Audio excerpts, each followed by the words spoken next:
If you want to properly heal from your breakup and not carry baggage into the future, into your next relationship, you have to first learn how to let go. Now, I want to tell you a little story first. A few years ago was my last breakup, and it was devastating. I thought this was the person I was going to spend the rest of my life with. We were living together already. Things were just on the uptrend, but it just hit a wall. And I knew that my fantasy for the future was not going to be a reality. So I had to pack it up, move back in with my dad at 30 years old, and pretty much find a whole new direction for my life. My anxiety was through the roof. I was calling up friends, talking for hours. My head was always spinning. And I finally had a moment where I said, I need a therapist. I need to talk to somebody about what to do here. And I remember I bought one session with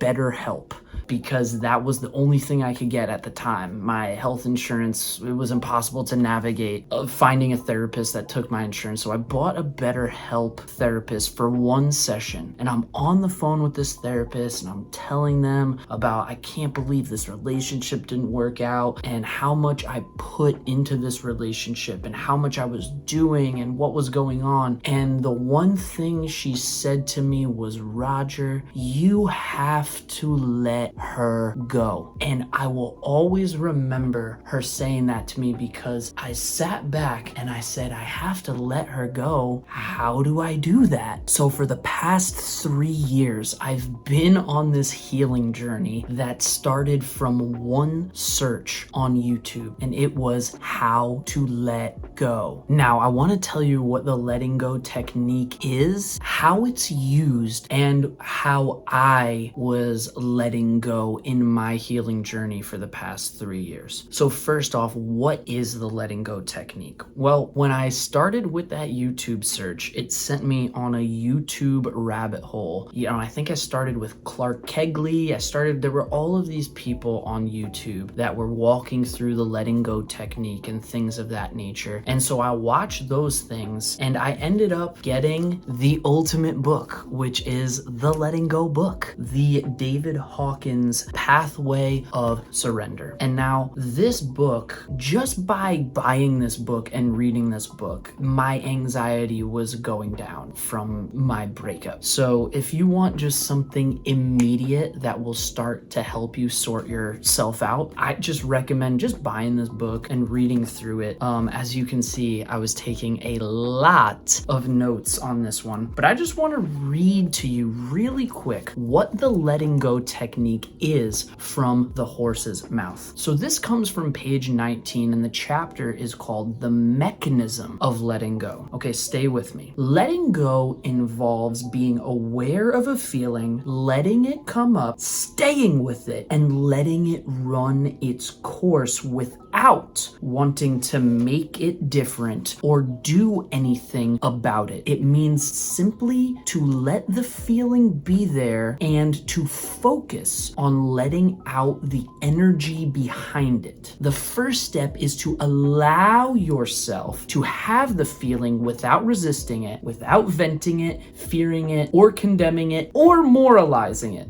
It means to drop judgment, to see that it is just a feeling. The technique is to be with the feeling and surrender all efforts to modify it in any way. Let go of wanting to resist the feeling. It is resistance that keeps the feeling going. When you give up resisting or trying to modify the feeling, it will shift to the next feeling and be accompanied by a lighter sensation. A feeling that is not resisted will disappear as the energy behind it dissipates. So basically, what is that saying? Well, when you sit with the emotion of your breakup and your emotions are all over the place, your anxiety is all over the place, but what you really want to do is to not let your anxiety and all of the thousands of thoughts that are in your brain saying, pick me, think about me, you really want to try to settle yourself down into your body, into the emotion that is powering the thoughts, because the thoughts are stemming from all the emotions going on. And what we can do quite literally is to just simply sit with it in some capacity, whether you're just laying on your bed staring at the ceiling sitting with it, or if you get yourself out into nature, into a park, and you just find a nice place to just chill and to just be with yourself. Now, without getting too nerdy or too woo-woo or whatever, I want to put up this scale of consciousness and scale of emotions that is the Hawkins scale. Now, just what this is saying is when you are feeling like the worst feelings that you feel, shame, guilt, grief, like the embarrassment, all of the things that come from the breakup emotions, that is literally weighing you down. Emotions have weight.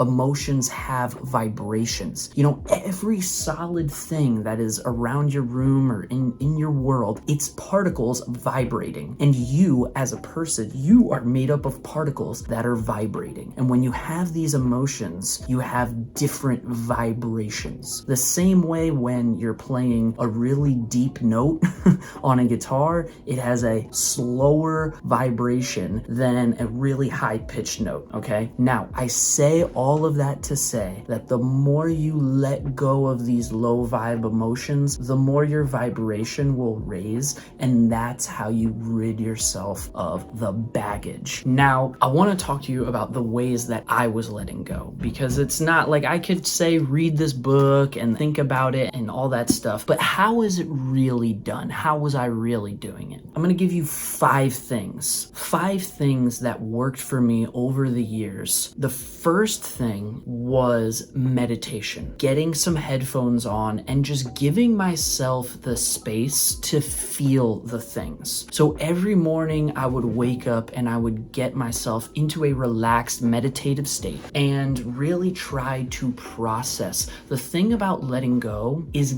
making sure you are open to processing things. A lot of people are distracting themselves after a breakup. They're going into a next relationship. They start dating again too quickly, and they end up in this loop of bad relationships, and they're always bringing past baggage into the next one. That's why we are stuck in this loop. In order to really move on in a new direction from a relationship, we have to properly process the old one and not repeat those mistakes. This is how we do it. So like I said, meditation was the first thing. Getting myself in my body and processing these emotions. The other thing was journaling, writing it down, getting the things out of my head onto paper. They could just be stream of consciousness thoughts, or they could be like really dedicated prompts. It doesn't really matter, but just getting things on the paper was perfect. And along with that, therapy. I got myself into therapy, and therapy gave me prompts to write about and things like that. My therapist also told me to expose myself. Things that were scaring me, like going back into my ex-partner's neighborhood, you know, being in these spaces that were really scary and traumatizing to me. Not being afraid of them. We called it exposure therapy. Consistently exposing myself to things to make it easier for me to process them. That's not for the weak, okay? The other thing for me was just making music, my creative outlet, putting my emotion into that. I'm not repressing it, I'm actually letting it come up in a therapeutic way and processing it in a real way. I was writing songs and poetry and things like that. And the last step, and I kind of mentioned this before, but it was being undistracted. I'll give you an example. Let's say I have to go to the store. I could pop in music or turn on the radio and drive myself there and not really think anything because I'm distracted, or I could use that time to not have any distractions and to just sit with what's going on inside of me. Even driving in the car, just being in the car by myself, that's a moment for things to come up, for things to process. Because I guarantee you that the people that are moving on too fast or they're distracting themselves and things of that nature, when the smoke clears, when the party's over, when they're sitting by themselves, that is when everything from the past is going to come up. And you're probably already aware of this, but steering into those moments as opposed to trying to shy away from them, letting it come up, that is really what helped me process this more efficiently, faster, and also just more thoroughly, where I was really setting the intention that I didn't want to suppress things.